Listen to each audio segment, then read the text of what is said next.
খুবই চমৎকার এবং সুস্বাদু একটি রেসিপি। পাউরুটি দিয়ে পুডিং তৈরি।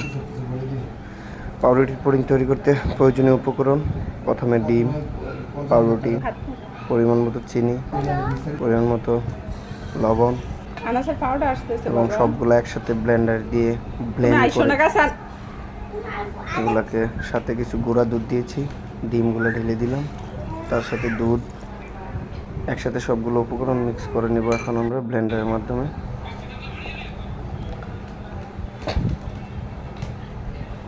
আমরা কিছু দিয়ে দিলাম। এবার ক্যারামেলটাতে আমরা সেই পেস্ট করা পাউরুটিগুলো এখন আমরা দিয়ে দিলাম সেই এতে। এবার আমরা গরম পানি ভাপে বসিয়ে নিব, বসে জাল করব। একটু সময় নিয়ে জাল করে আমরা দেখব। এখন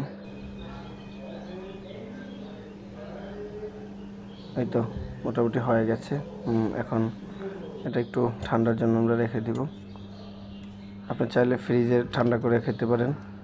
এখন আমরা ঢেলে নিলাম, দেখলাম কালার খুব চমৎকার হয়েছে, খুব তুলতুলে নরম।